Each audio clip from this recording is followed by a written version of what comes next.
안녕하세요. 오늘의 데일리 뉴스레터에 오신 것을 환영합니다. 1. 3대 예언자 중 한 사람. 2.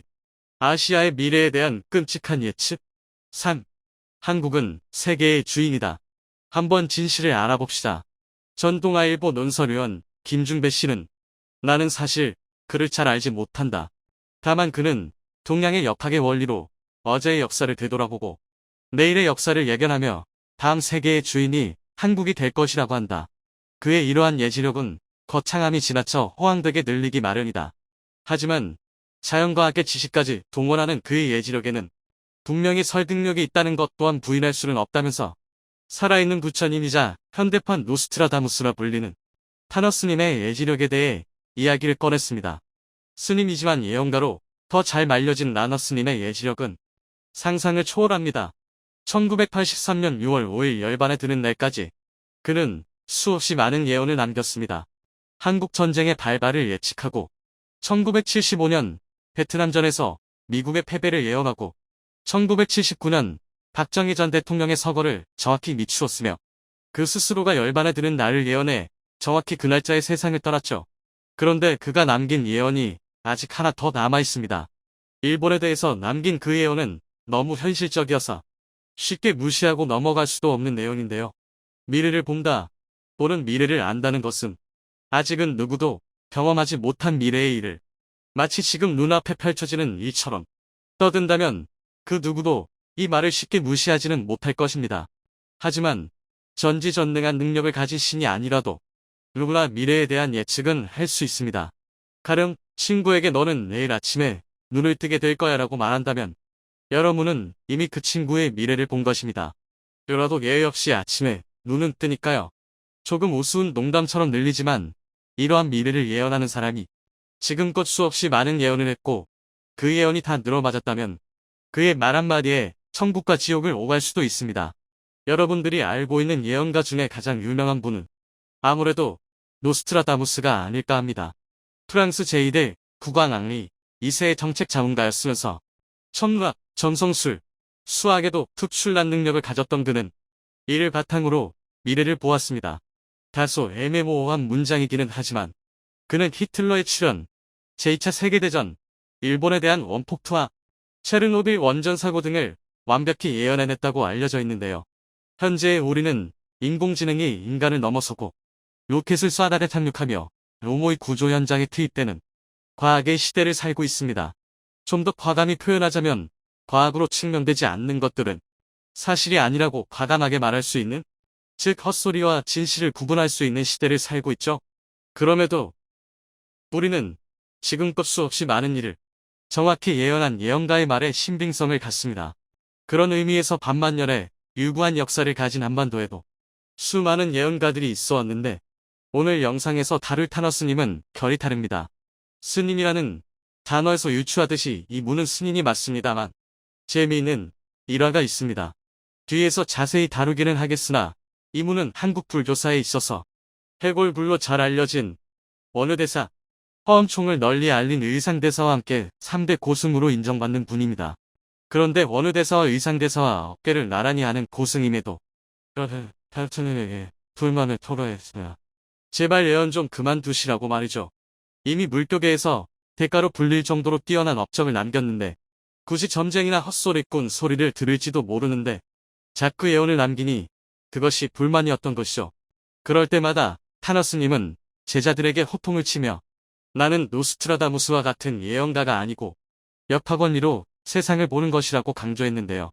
그렇다면 이 타너스님이 도대체 어떤 예언을 남겼던 것일까요? 가장 최근의 예언은 불과 10년 전에 현실이 됐습니다. 어떤 예언일까요? 1975년 무렵 타노이어 스님 생략는 충북 제천의 덕주사에 발걸음을 옮깁니다. 그날 저녁 당시 덕주사 주지스님은 월남 스님이었는데 이런저런 이야기를 나누던 도중 타너는 오락산 봉우리 위로 달이 뜨고 이 달빛이 물에 비치고 나면 30년쯤 후에 여자 임금이 나타난다는 예언을 남깁니다. 당시 1970년대 중반이면 월악산 주변에 호수가 없었기 때문에 봉우리 위에 뜬 달이 불에 비친다는 이야기는 납득할 수 없는 이야기였고 여자 임금 이야기는 더더욱 그렇습니다. 당시 한국에서 여성이 임금이 될 수 있다는 것은 사회적인 분위기상 불가능한 일이었으니까요. 그런데 1983년 충주댐이 완성되고 나니 오악산 봉우리에 뜬 달이 충주댐에 비치게 됐죠. 그리고 그로부터 30년 후 여자 임금은 등장했을까요? 대답은 여러분들의 상상에 맡기겠습니다. 그런데 이런 예언은 가벼운 수준입니다. 1949년 어느 날 그는 법당 틀에 개미떼가 죽어있는 모습을 보았습니다. 자기들끼리 싸우다 죽은 것인데 이 모습을 본 탄원은 즉시 이를 역학 원리를 통해 분석해봤습니다. 그리고는 얼굴이 잿빛으로 변했죠. 같은 민족끼리 싸우다 대죽음을 당할 것이 확실했으니까요. 그리고 1년 뒤 한국에서는 6월 25일가 발발했죠. 1968년의 예언은 더 무섭습니다. 오대산 월정사에서 화엄경의 번역본을 집필하던 그는 갑자기 제자들에게 당장 이 원고와 원본 책들을 전부 다른 곳으로 옮기라고 명령합니다. 이에 제자들은 모든 책을 싸서 급히 삼척의 영의사로 옮겼는데 원고를 옮기고 15일 뒤 울진과 삼척에 무장 공비가 대거 침투하는 사건이 벌어지죠. 쫓기던 공비들이 오대산으로 도망쳤는데 이를 토벌하기 위해 사령부가 월정사에 설치되었는데 공비를 토벌하는 과정에서 월정사는 곳곳이 불에 타 폐허처럼 변해버렸습니다. 만약 그가 계속 월정사에 남아있었다면 그의 가장 큰 업적으로 남은 화엄경 번역본이 모조리 불타 없어지는 화를 당할 뻔했으나 그의 예지력으로 화를 면할 수 있었는데요. 그런데 탄원은 그 누구도 믿을 수 없는 세계사를 정확하게 예언하기도 했습니다. 제2차 세계대전에서 일본에 투하한 원폭 두 방으로 세계 초강대국의 위치로 올라선 미국은 냉전 시기를 거치면서 꾸준히 무기와 군사력을 증강시켜 전 세계 그 어떤 국가도 압살할 수 있는 강력한 힘을 보유했었다. 그러나 1960년대 중반 미 해군이 북베트남으로부터 공격받은 tonkin 만 사건을 계기로 미국은 베트남전을 일으키게 되죠. 미군의 군사력으로 보았을 때 그 누구라도 이 베트남전에서 미군의 패배는 예측할 수 없는 것이었습니다. 일례로 1970년대부터 미국을 중심으로 활동하며 전 세계 곳곳에 한국의 성불교를 전파한 인물이자 달라이 라마, 마하고사난다, 틱나탄 스님과 함께 4대 생불 살아있는 부처로 잘 알려진 숭산 스님 역시도 미국이 가진 핵무기 하나면 월남은 꼼짝도 못하고 패배할 것이라고 자신있게 말할 정도였죠. 그런데 탄허는 달랐습니다. 역학의 원리로 불 때 베트남은 불화이고 미국은 금기입니다. 금속이 볼 속으로 뛰어들면 녹을 수밖에 없다면서 결국 미국이 물러나게 될 것이라고 예언했습니다. 그리고 그 예언은 정확히 맞아떨어졌죠. 미국은 한국군까지 동원해 북베트남을 쓸어버리려고 했지만 결국 실패하고는 1973년 3월 29일 마지막 남은 미군 병력을 전부 철수시키며 베트남전에서 패배하고 맙니다. 그러니까 탄원은 단순히 예상에 던지는 헛소리가 아니라 역학원리로 모든 상황을 정확히 분석한 후 그 결과만을 공유하는 예언가였던 겁니다. 그런데 이토록 정확한 것으로 알려진 탄화의 예언 중에는 아직 실현되지 않은 딱 두 가지가 남아 있습니다. 바로 한국과 일본에 대한 예언입니다. 탄화가 평생 동안 남긴 법문의 핵심을 고스란히 담은 탄허록이라는 책에 따르면 저구의 주축 부분에 위치한 대한민국에서 역사의 시작까지 이어질 것이다. 5천년 동안 고난과 역경 속에서 살아온 우리 민족의 불행한 역사는 머지않아 종결될 것이다. 새 시대가 오기 전에는 진통을 겪지 않을 수 없는데 이 고통이 지나면 남북 통일의 서광이 비추고 생각으로 감지할 수 없는 새로운 차원의 세계가 도래한다고 쓰여 있습니다. 반만년의 유구한 역사를 살아오면서 한반도는 수없이 많은 외세의 침략이 있었지만 절대 쓰러지지 않고 꿋꿋하게 버텨냈고 그 불행한 역사가 곧 충결될 것이며 그때 한국은 광명을 맞이할 것이라는 것이죠. 반면 일본에 대한 예언은 가혹하기 그지없습니다. 그는 지난 500년간 무려 49차례나 한국을 침략한 그 죄악의 과보를 받게 될 것이다. 이것이 동양사상의 근본인 인간보호의 법칙이라면서 일본 침몰설을 제기했습니다. 그리고 그 예언 역시 전혀 근거 없이 던진 예언이 아닙니다. 탄화는 기울어진 지구의 축이 바로 서게 될 것이라며 지구의 축이 바로 서게 되면 북극의 빙하가 녹고 비빙하가 녹으면 전 지구적으로 엄청난 지각 변동이 올 것이라고 말했습니다. 현재 7월 23일도 기울어진 지구의 중심이 바로 선다는 것은 극한의 추위도 극한의 더위도 없다는 의미가 드는데 현재 우리가 경험하는 지구온난화로 인한 빙하가 녹는 현상을 탄화는 지구의 중심이 바로 서고 있기 때문이라고 봅니다. 그래서 북극의 빙하가 모두 녹아내리면 현재의 해수면이 높아지고 해수면이 높아지는 만큼 많은 국가가 물에 잠기게 되는 것은 자명한 이치인데요. 흐트러진 지구의 축이 바로잡히기 위해서는 전조 증상인 지진이 발생하고 지진에 따른 쓰나미는 자연스러운 현상이며 빙하가 녹으면 해수면이 높아지는 것은 자연의 이치입니다. 그는 현재 일본의 2, 3이 물에 잠겨 영토가 1, 3밖에 남지 않는다. 한반도 역시 동쪽이 침몰하게 되는데 대신 서해 바다가 떠올라 한반도에 2배 크기로 용기되는데 이때부터 한국이 세계의 주인공이 된다는 취지의 예언을 했죠. 대부분의 예언이 현실화된 지금 몇 개 남지 않은 예언들이 모두 현실이 될지는 미래가 대답해 줄 텐데요. 어떤 국가의 멸망 또는 어떤 국가의 침몰은 그다지 반갑고 기쁜 일만은 아닙니다. 다만 한반도가 이후 세계의 주인공이 될 것이라는 점은 상당히 기분 좋은 예언이 아닐 수 없습니다.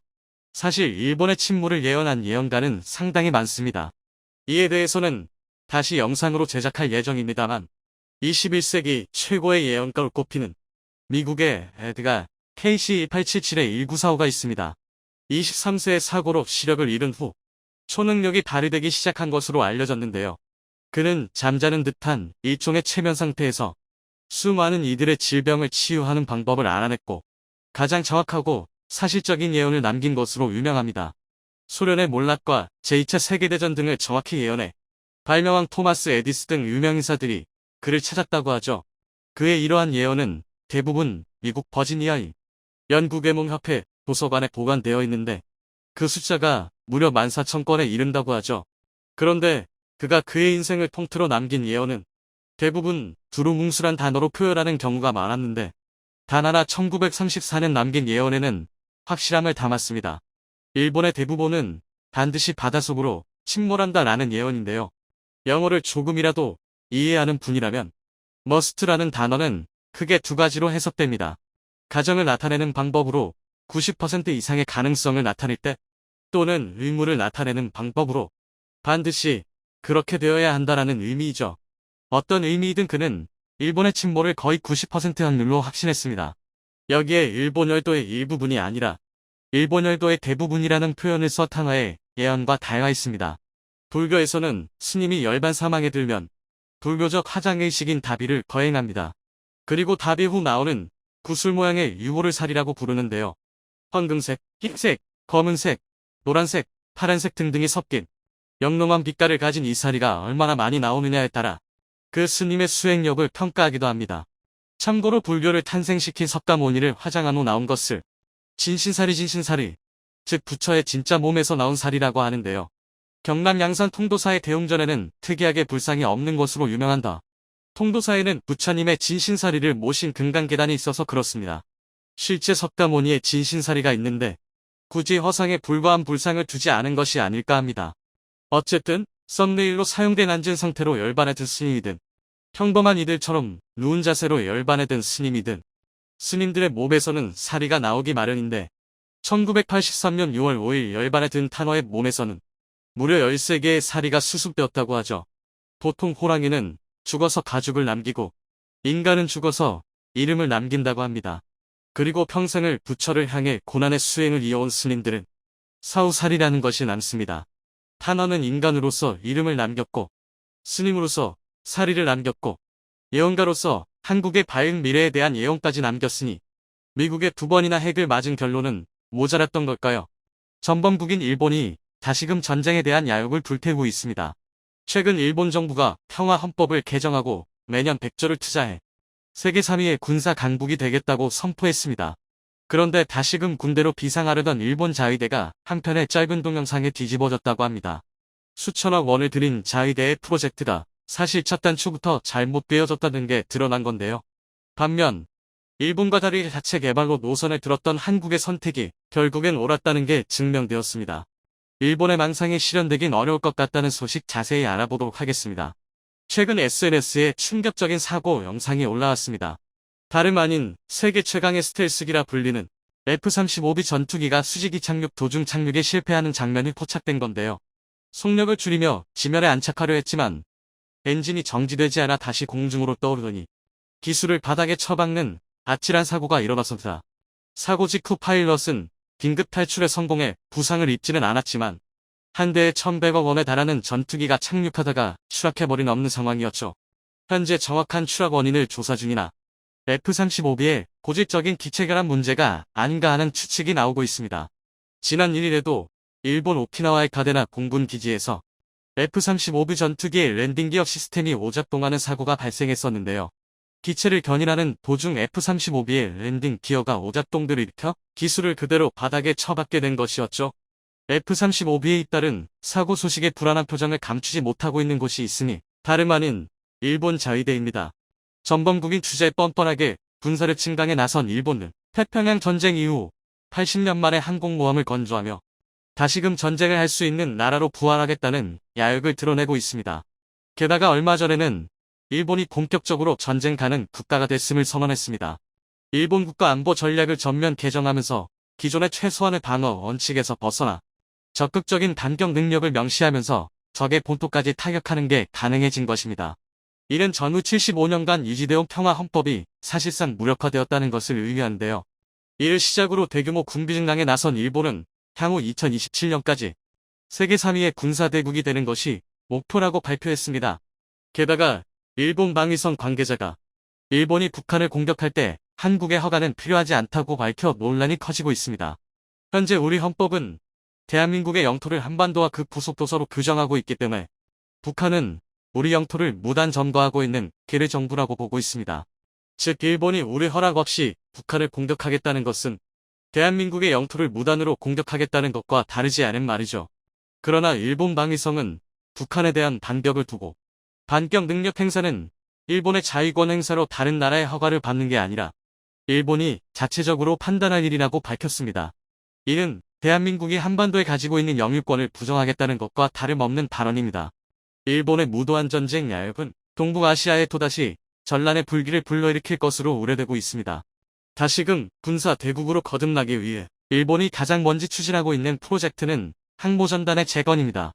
일본 해상자위대는 기존 헬리콥터 모함으로 건조되었던 일본의 이즈모급 함을 항공모함으로 개장하고 좁은 갑판에서도 운용할 수 있도록 F-35B를 함재기로 선택했는데요.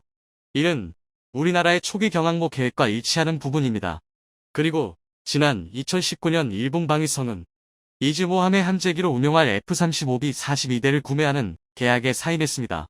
그리고 2021년부터 항공모함으로의 개조가 완료된 이즈모함에 대한 F-35B 운용 적합성 시험을 위해 일본 주둔 미 해병대에 F-35B가 이즈모함에 착함하는 훈련까지 실시되었죠.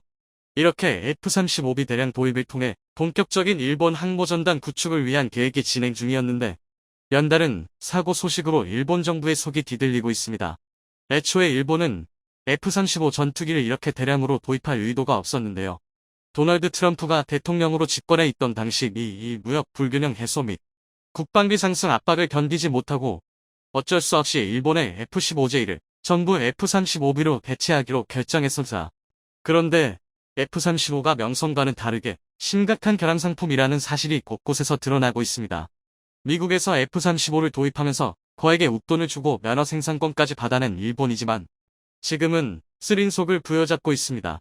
게다가 아시아 F-35 생산 거점이란 타이틀이 아무런 이득도 없는 껍데기라는 사실이 폭로되기도 했습니다. 일본은 F-35의 추가 도입을 결정하면서 자국 내 조립을 모두 철회하기로 결정했었는데요. 이는 F-35의 일본 내 생산이 자국 산업엔 도움도 안 되면서 미국에서 구매하는 것보다 비용만 증가한 결과를 가져왔기 때문입니다. F-35 1대를 미국에서 도입하는데 1,000억 원 정도가 드는 반면 일본에서 생산하는 비용은 무려 1,500억 원에 달합니다. 한 F-35 제조 관계자에 따르면 일본에서 F-35를 제조하는 공정은 프라모델을 조립하는 거나 다름없는 과정이라고 합니다.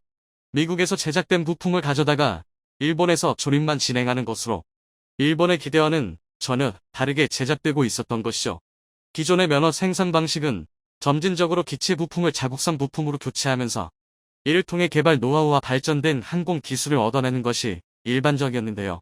이번 F-35 면허 생산에서는 미국이 일본에 어떠한 기술 이전도 허락하지 않은 것이었습니다. 이후에도 여러 차례 일본 정부가 미국 국방부의 F-35 공동개발국으로 승격시켜라 요청했지만 번번이 거절당했었으나 미국은 일본을 좋은 시장성을 가진 고객이지 대등한 입장의 사업 파트너로 보고 있지는 않았던 것입니다. F-35 기체 사고가 연달아 터지면서 F-35B 도입을 보류한 한국의 선택이 주목받고 있습니다. 경항모 도입을 추진하던 우리나라 역시 일본과 마찬가지로 함재기로 F-35B를 대량 도입할 예정이었습니다. 하지만 경항모 사업의 타당성 문제와 KF-21 보라매우 성공적인 개발로 새로운 가능성이 열리게 되면서 F-35B 도입은 미루어지게 되었습니다. KF-21 보라매의 개발이 성공적으로 진행되었고 전투기 완성도가 상상 이상으로 뛰어나 이를 함재기로 사용하는 중형항모를 건조하자는 계획안이 제기되었습니다. 그리고 타당성을 확인하기 위해 올해 4월부터 국방기술진흥연구소에서 함재기 국내 연구개발 방안에 대한 연구영역이 진행되고 있었는데 최근 충분히 항공모함 함재기를 국내 개발할 수 있다는 잠정 결론이 나왔다고 합니다. 게다가 본 연구에서는 기존의 F-35B를 이용한 경항모 계획보다 KF-21을 함재기로 사용하는 중형항모가 더욱 바람직하다고 결론 내렸다고 하는데요. 연구에서는 F-35B의 치명적인 단점들을 지적하고 있습니다. 가장 잘 알려진 문제점으로 수직이 착륙기라는 특성상 무장과 연료 탑재량이 기존의 F-35A보다 훨씬 적으면서 개발과 정비가 대가다롭다는 점입니다. 게다가 미국이 F-35 전투기에 강력한 기술 보안을 설정해두고 있어 우리 마음대로 정비할 수도 없는 상황입니다. 만일 우리나라가 F-35B 전투기를 창정비하려 해도 호주나 일본으로 보내야 하게 됩니다. 또한 항공모함의 핵심 시설인 비행브리핑실, 무장 탑재실, 정비실 등의 공간이 특별 보안구역으로 설정되어 우리 군이 마음대로 항모를 운영하는 게 불가능해집니다. 거기에 기체의 무장을 마음대로 장착할 선택권조차 없어 작전 능력에도 제한이 걸리게 되죠. 한 대에 1,000억 원이 넘는 전투기를 도입해놓고 그 기능을 전부 활용할 수도 없는 것은 납득하기 힘든 문제입니다. 반면 우리 기술로 제작된 KF-21N은 운용하는데 어떠한 제약도 발생하지 않습니다.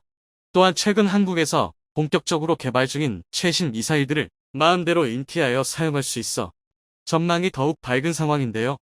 지난 12일 방위사업청은 2028년까지 1,900억 원을 투입해 KF-21 전투기의 핵심 무장이들 한국형 타우러스 공대지 미사일의 본격적인 개발에 착수한다고 밝혔습니다. 일명 천룡이라 이름 붙여진 이 미사일은 국내 기술로 개발하는 첫 공중발사 유도탄으로 수백 킬로미터 떨어진 적의 핵심 표적을 정밀 타격하는 게 가능합니다. 지난 2019년부터 작년 말까지 진행된 장거리 공대지 유도탄 탐색 개발을 통해 기술 개발의 성공 본격적인 개발에 착수할 수 있게 되었다고 방위사업청은 설명했습니다. 여기에 현재 개발 중인 국산 초음속 미사일을 통해 향후 KF-21의 대함 능력까지 갖추어질 예정입니다. 이렇게 우리 기술로 탄생할 KF-21에는 우리 기술로 만들어진 무장이 탑재되어 온전히 자주적인 무기로서 우리 영토를 지키게 될 것으로 기대받고 있습니다. 인류사의 남을 만행을 저지른 일본 제국주의가 다시금 부활의 움직임을 보이고 있습니다. 전 세계에서 일본만이 보유한 신기록이 있는데요. 다른 나라와 치룬 전쟁에서 단 한 번도 선전포고를 한 적이 없다는 것입니다. 임진왜란, 청일전쟁, 러일전쟁, 태평양 전쟁까지 모두 선전포고 없이 일본의 기습으로 시작된 전쟁들이었습니다. 이처럼 신의 없는 일본이 다시 한국의 뒤통수를 치겠다고 해도 놀랄만한 일은 아닐 것 같네요. 일본은 미국의 동맹국이지 우리의 동맹국이 아니라는 사실을 명심하며 그 누구라 해도 감히 한반도를 넘볼 수 없는 굳건한 안보 전력을 갖추어야 할 것입니다. 튀르키예 항공우주산업타이는 조립이 진행 중인 5세대 전투기 TFX의 프로토타입을 공개했습니다.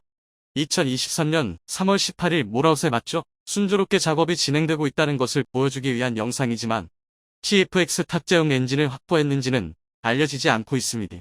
튀르키예 항공우주산업타이는 자국 내 방산업체들이 보유한 기술과 경험을 모두 활용해 TFX 개발을 추진하고 있으며 이 항공기의 기체 설계와 각종 컴포넌트와 소프트웨어 통합을 타이가 담당하고 있으며 타이에 탑재되는 고급 레이더는 아셀산이 개발 중이며 미션 컴퓨터는 튀르키예의 연구기관이 개발하고 있습니다. 또한 날개를 움직이게 하는 액추에이터는 여러 튀르키예 기업과 우크라이나 기업이 공동으로 개발 중이며 콕핏을 덮는 캐노피와 장착장치 등 주요 컴포넌트에 대해서도 현지 생산을 위한 준비가 진행 중에 있습니다.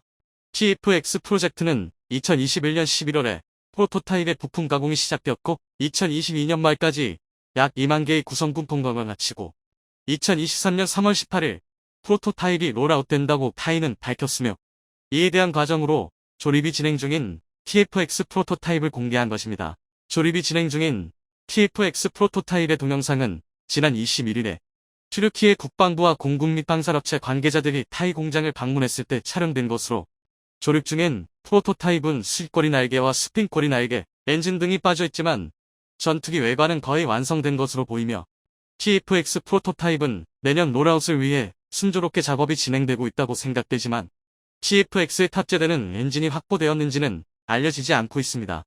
튀르키예는 영국 방위산업체 인베의 협조를 받아 독자적으로 5세대 전투기인 TFX를 개발 중인데, 이 계획의 가장 큰 문제는 영국 롤스로이스와 공동 개발하기로 했던 TFX용 전투기 엔진 조달이 불가능해진 것입니다. 롤스로이스는 유로파이터 타이푼용으로 개발된 EJ200을 기반으로 튀르키예와 TFX용 엔진을 개발할 예정이었으나, 튀르키예 측이 개발될 TFX용 엔진의 지적 재산권을 모두 튀르키예 측에 귀속할 것을 요구해 옥신각신하기 시작했고, 결국 협상이 결렬되면서 롤스로이스 측이 TFX 프로젝트에서 손을 뗀 것입니다. 이후 튀르키예는 해외 제트 엔진 생산 기업에 대해 TFX 참여의 문은 열려있다고 말하는 등 전투기용 엔진 공급처 확보를 모색했으나, 롤스로이스 때와 마찬가지로 공동 개발하는 엔진의 수출 제한 없음과 개발된 엔진의 지적 재산권은 모두 튀르키예 귀속을 조건으로 내밀어 이러한 조건에 엔진의 기술을 제공할 기업은 나타나지 않았고, 일단 자국 내에서 라이센스 생산하고 있는 미국산 엔진인 F110으로 개발을 진행하려 했지만 이 역시 미국의 압력으로 불발되었습니다. 결국 튀르키예는 협상이 결렬된 롤스로이스의 재협상을 제안했으나, 롤스로이스는 이미 튀르키예와 공동개발을 위해 앙카라에 파견했던 연구 인력과 기술 인력을 모두 철수시켜 다른 프로젝트로 재배치했기 때문에 튀르키예 측 요청에 응하지 않은 것으로 알려졌습니다. 즉 튀르키예는 경제력이 강하지 않아 TFX 개발은 해외 수출을 전제로 하고 있고, 일일이 수출 허가가 필요한 엔진을 탑재하면 수출이 제한되기 때문에 튀르키예는 TFX 엔진의 지적 재산권을 모두 튀르키예에 귀속할 것을 요구하고 있습니다. 이처럼 개발이 중단되었던 TFX 엔진은 우여곡절 끝에 올해 롤스로이스가 튀르키예의 TR 모터와의 공동 개발로 복귀하여 다시 TFX 엔진을 개발 중이지만, 2025년으로 예정된 첫 비행이나 2028년 양산기 배치 해제 TFX용 엔진을 개발할 수 있을지는 미지수입니다. 따라서 타이는 프로토타입에 미국의 F110 엔진을 탑재하고 2028년에 배치되는 양산기에도 F110 엔진을 탑재할 필요가 있어 미국이 TFX에 탑재되는 F110 엔진의 공급을 용인할지는 정치적 문제와 양국의 관계에 의존해야 합니다. 바이든 행정부와 튀르키예는 F-16V 판매에 대해 긍정적인 관계를 유지하고 있으며, 이스탄불 중심부에서 발생한 폭탄 테러 사건을 계기로 튀르키예가 게시한 시리아 북부와 이라크 북부에 대한 군사 개입에도 미국은 튀르키예가 테러 위협에 직면해 있어 자주방위 권리가 있다며 튀르키예를 지지하고 있지만, 튀르키예와 그리스가 대립 중인 동지 중에 문제에 대해서는 튀르키예가 아닌 그리스를 지지하고 있습니다. 당초에 튀르키예는 현재 보유 중인 노후화된 F-16을 F-35A로 대체할 예정이었지만, 러시아에서 S-400 도입건으로 미국이 F-35A 판매를 불허하자 F-16V 40대를 도입하고 기존의 F-16CD 80대를 F-16V급으로 업그레이드할 예정입니다. 이외에도 미국으로부터 소스코드를 획득한 36대의 F-16 돌격상식만큼은 튀르키예의 아셀산의 이살 레이더 등 튀르키예의 기술로 업그레이드할 예정이지만, 튀르키예 입장에서는 라팔과 F-35A를 도입하는 그리스에 맞서기 위해서는 한시라도 빨리 TFX가 필요한 상황입니다. 하지만 현재 개발 중인 튀르키예산 엔진의 실용화는 2035년 이후가 될 것으로 예상되고 있어 그 갭을 메우기 위해 러시아에서 전투기 엔진을 도입하려는 계획도 러시아의 우크라이나 침공으로 구입이 어려워지고 있습니다. 따라서 미국의 방위산업 매체들은 만약 미국이 F-110 엔진의 공급을 꺼리게 된다면 한국이 KF-21이나 중국 FC-31 및 J-35를 도입할 가능성도 있다고 전망했습니다.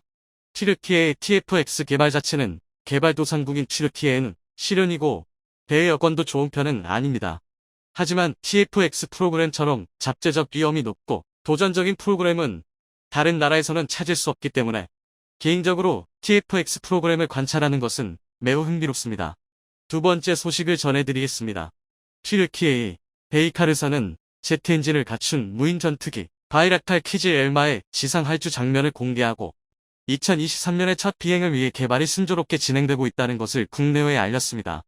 세계적으로 잘 나가고 있는 TB2의 제조사인 바이카르사가 개발 중인 키질엘마는 제트 엔진을 탑재한 무인 전투기입니다. 러시아의 이프첸코 설계국이 개발한 터보팬 엔진인 AI-25를 탑재한 쿠즈렐마 A는 최대 속도가 마하 0.64이며 최대 5시간의 채공 성능을 가지고 있습니다. 또한 최대 비행고도는 1600m이며 작전 반경은 800km이고 최대 이륙 중량은 6000kg입니다. 여기에 키질엘마 B는 위성 동시를 지원하고 A사 레이더 탑재와 F터베너가 장착된 AI-322F를 탑재해 초음속 비행이 가능합니다. 키질엘마는 기체 내 웨폰베이와 주이카의 하드포인트에 AIM-9X에 해당하는 멀린 미사일이 탑재되어 있고 AIM-120에 해당하는 페레그린과 튀르키예가 개발한 섬 A 순항 미사일 및 정밀 유도 키트에 대응한 MK-81 및 MK-83 소형 정밀 유도 무기인 맴C와 MEML 및 D 보조 레이저 유도식 70mm 로켓탄 등 총 1.5톤의 무기를 운반할 수 있습니다. 이외에도 바이카르사는 키질엘마 무인전투기가 공대공 임무에도 대응하고 있다고 설명하지만 키질엘마 무인전투기가 지상 관제센터에서 조종하는 타입인지 아니면 로일 윙맨 타입인지 그렇지 않으면 어느 정도 자율성을 가진 타입인지는 밝혀지지 않았습니다. 덧붙이자면 미국 XQ-58과 호주 MQ-28 및 러시아 S-70과 중국 CH-70I나 GJ-11 등 다수도 실용화를 전제로 제트 엔진을 탑재한 무인 전투기를 테스트하고 있지만 항공모함이나 강습 상륙함에서 운영할 수 있는 무인 전투기는 튀르키예의 키질엘마가 유일합니다. 키질엘마의 조달 비용에 대해서도 바이카르사의 최고 경영자인 헐크 바이락탈 CEO는 비싸지 않아야 한다고 밝혔기 때문에 미국의 방위산업 매체들은 키질엘마가 시장에 투입된다면 많은 잠재적 고객들 이 관심을 보일 것이라고 예상하고 있습니다. 또한 키질엘마의 엔진을 쌍발화할 계획도 있는 것으로 보도되고 있기 때문에 바이카르사는 무인 전투기 분야에서도 TB2 성공의 재현을 노리고 있을 것입니다. 마지막 소식으로 태국 해군이 도입하는 중국산 잠수함에 중국 해군의 보증을 요구했다라는 소식입니다. 태국의 춘차이 해군사령관은 중국 해군이 CH-220의 품질을 보증해주지 않는다면 잠수함 도입 계약을 종료할 것이라고 밝혀 S-26T형 잠수함 문제는 막바지에 이르는 것으로 보입니다. 태국 해군은 잠수함 부대 창설을 위해 중국에 약 10억 달러의 S-26T형 잠수함 3척을 발주했습니다. 일본 함해 인도는 당초에 2023년에 인도될 예정이었으나 코로나19 여파로 1년이 연기되어 2024년에 인도될 예정입니다. 하지만 독일이 CH-2620에 탑재되는 디젤 엔진 MT-239의 수출 허가를 거부해 교착 상태에 빠졌습니다. 간단히 말하자면 이유는 1989년 천안문 사태를 문제 삼아 중국에 대한 무기 금수 조치를 발표했는데 대상 품목에 대해서는 회원국 간 해석이 달라 독일은 잠수함에 사용되는 MT-5396 엔진의 수출을 계속했고 중국 측은 태국 잠수함에 탑재되는 MT-5396에 대해서 독일 측이 수출을 용인할 것이라고 판단해 독일의 사전 확인을 받지 않은 채 태국과 계약을 체결해버린 것으로 알려졌습니다. 그러나 독일은 중국산 잠수함에 탑재되는 엔진 수출은 EU의 금수 조치를 위반한다는 지적을 받았으며 창호차 총리는 신뢰성이 떨어지는 중국산 MWN-620 엔진을 탑재한 잠수함을 태국 해군은 원하지 않는다며 중국이 계약에 명시된 사양의 잠수함을 마련하지 못한다면 계약을 파기할 것이라고 경고했습니다. 이에 따라 중국 측은 MWN-620 개량형을 다시 제안했고 태국 해군은 MWN-620 개량형을 철저히 테스트해 문제가 없으면 MT-5396에서 엔진 변경을 허용하겠다고 발표했습니다. 다만 MT-5396과 동등한 품질을 증명하지 못하면 계약을 중단하고 중국 측과 보상 및 환불에 관한 협의를 할 것이라고 덧붙였으나 춘차이 해군사령관은 지난 22일에 중국산 CH-260 엔진이 테스트의 첫 단계를 통과했다고 밝혔습니다. 현재 태국 해군은 CH-260의 스페어 부품과 공급 체제를 확인하고 있으며 춘차이 해군사령관은 중국 해군이 CH-260의 품질을 보증해 올 것을 요구하고 있습니다. 이것이 없으면 CH-260의 품질을 신뢰할 수 없다고 했고 만약 여부가 거절되면 계약을 중단할 수 있느냐는 질문에는 그렇다라고 답변했습니다. 즉 CH-260을 탑재한 S-26T형 잠수함에서 문제가 발생하면 중국 해군이 책임지고 대응하라는 의미로 사실상의 정부 보증이라는 뜻으로 해석할 수 있습니다.